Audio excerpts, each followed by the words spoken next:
but now it's a more prominent part of what you do.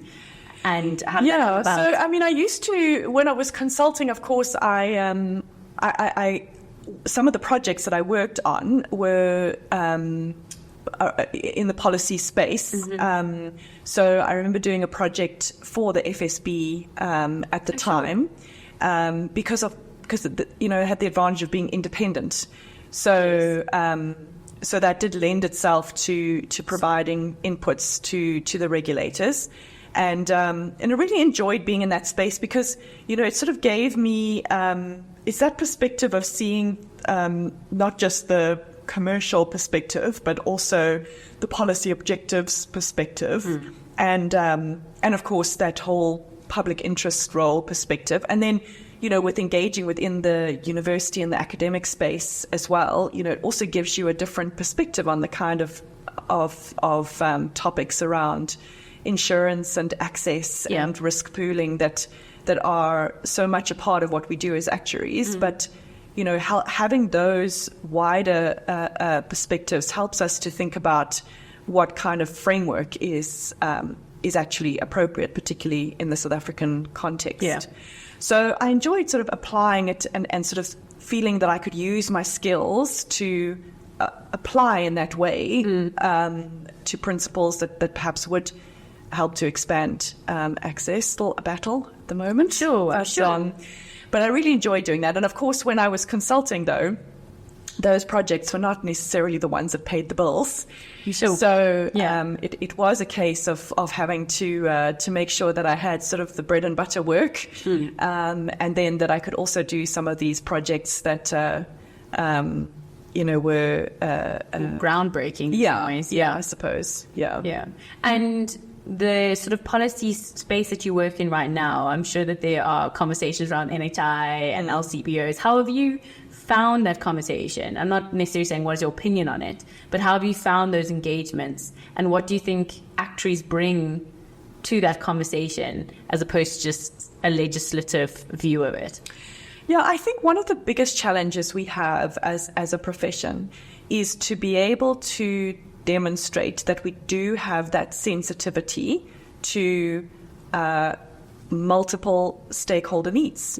That we're not just about the commercial interest and generating profits. And I think that's it's a massive thing for us to overcome, that we have skills that we can bring that are around sustainable solutions to these very intractable challenges. I mean, if you think about social security, if you think about, not just the healthcare space, but creating a basic income grant, for example, that is sustainable, the kind of tools that we as actuaries have in our toolkit are invaluable when it comes to structuring those in a way that is solvent. I mean, just the protection gaps that have emerged post-pandemic. We've got a commercial insurance environment, but we've got massive protection gaps that threaten to destabilize both the social and economic environment when these crises hit. And as a profession, we have the skills and the tools to help to address those. But often the challenge is for us to be at that table because we're seen as, well, you're just here to sell us something. Yes, or a number cruncher to show us some form of analytics. Yes, exactly. And so it's a real challenge to break through that. I mean, for example, I remember during COVID, when I was sharing statistics and analytics that we were doing at Discovery with the NEDLAC Rapid Response Task Team. Yes. And, the first meeting that I was invited to attend, I was given a very specific slot. And, there was like a password, and then they admitted me, and then I did my presentation, and then I was out of the meeting because, I just had to be there for that time, and then I was out. But as time went by, then, first of all, it was a case that, my slot was a bit longer, there was a bit more conversation.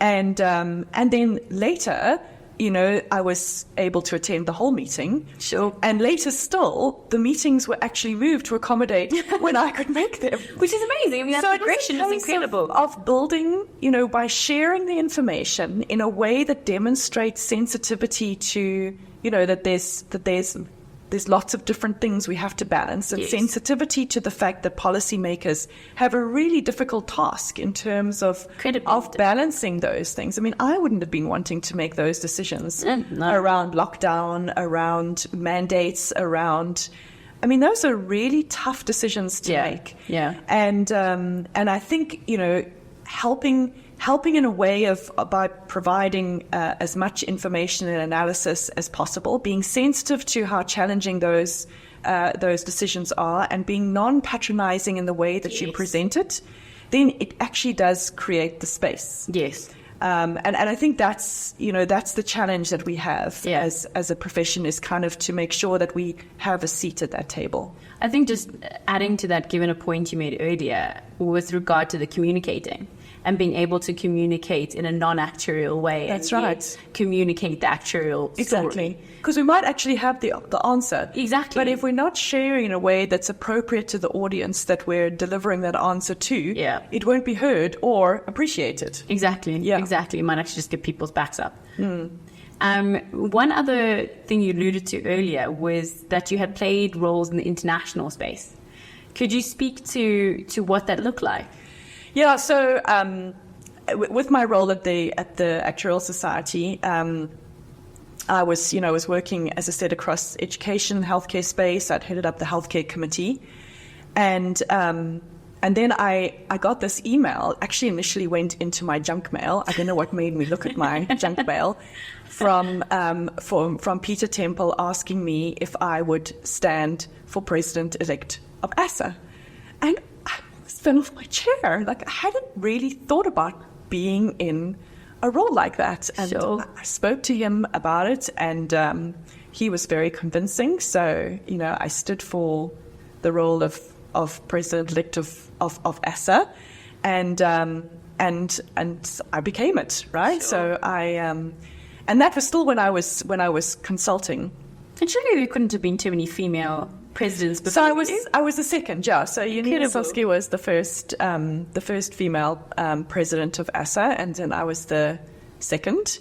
And so I really enjoyed it. I mean, I got to engage, with my favorite people who are actuaries, and I got to be also part of then the engagements that ASSA has in the international actuarial community as well. So the International Actuarial Association is largely an association of associations. So got you. So we belong to... It's like reinsurance with insurance. Yes. So we belong to the IAA as ASSA, if you see what I'm saying.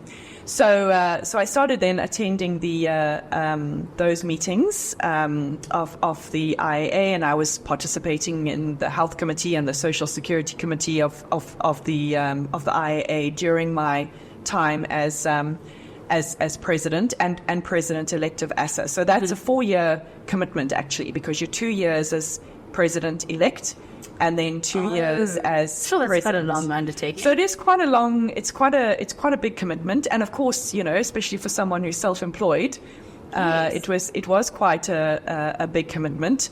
But I must say that Wits, I upped my time at Wits, so Wits did support me. Okay.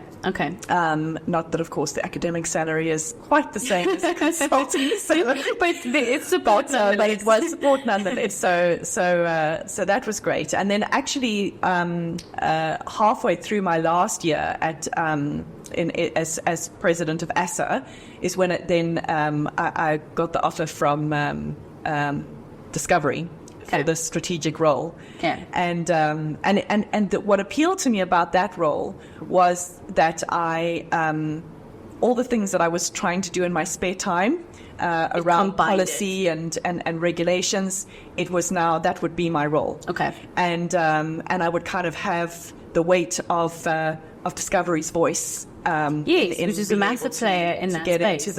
into the room. So that was it was a great move for me. I mean, the timing was right. Everyone said, "Oh, you're going into corporate, and you've been in consulting for so long." Yeah. But for me, when I look back now, it was a great move at the time. In fact, the only hindrance that I had to think about when I took on that role was that Steph was already working at Discovery. So I had to check with her if she was okay to have her mom come and work in the same company. And she was like, well, it's about time. It sounds like Steph. So it was a nice perk of working at Discovery. Yeah, you can grab a coffee. Getting to see Steph. So nice. So then I was then involved in the IAA's activities, and then I was asked to stand for the president role of the IAA. Okay. And what happens there is it kind of gets rotated around the globe. So so it'll go. There's sort of three regions, being the sort of what they call the United States and Canada. So like North America. Yep. And then Europe. Okay. And then what they used to call the rest of the world. Wider fields. Yeah. So then they changed it from the rest of the world to ALOA, which stands for Asia, Latin America, Oceania, and Africa. Oh, sure. Yeah, when I became president, I switched the A's around. So it's Africa, love it. Latin America. As it should be. Yeah. And in alphabetical order, actually, also. So then it was, rotating at that stage. So then I was asked to stand, and I had to go through a whole process. So now that was a 3-year commitment, because there's 3 officers that lead the International Actuarial Association. So it's the president-elect, the president, and then the immediate past president. Okay. So it's like a 3-year commitment to that. And then what they did when I was president-elect is then they extended it to a 4th year. So in your role as 4 years just seem to be your thing now. I'm an ultimate past president, so that's what I am at the moment. Seriously, that's what I am at the moment. So I have to give the weirdest titles. So I have one role though. It's just chairing the nominations committee. Okay. So it is actually quite a good idea to have then someone who's sort of been in the leadership role now chairing the committee that is selecting the future leaders, not just the future president, but also the leaders of the different committees and so forth. So that's my role at the moment. But it was a pretty full-on commitment for those 3 years, and so I was really glad to have great support from Discovery and Wits actually to being able to fulfill that role. But really an amazing experience to be. And what were your primary sort of responsibilities given that role? So, I mean, essentially, as officers of the IAA, it's sort of guiding the work of the IAA, which is the professionals' role on an international stage. So, there's this principle of subsidiarity, which is that the IAA doesn't take over the regulation of the profession in any particular region. Okay. So, for example, in South Africa, the Actuarial Society of South Africa, ASSA, is our sort of a professional regulatory body. But the IAA provides guidance in terms of professional conduct standards, which can be adopted by a local association. Okay. And then very importantly is the role in terms of engaging with supranational organizations. Okay. So like, for example, the IFRS, in terms of international reporting standards, the International Association of Insurance Supervisors, which is the international body that all the regulators belong to, even organizations like the OECD, so is that on macro level, the United Nations, so it's the engagement with the profession at that sort of global level. Sure.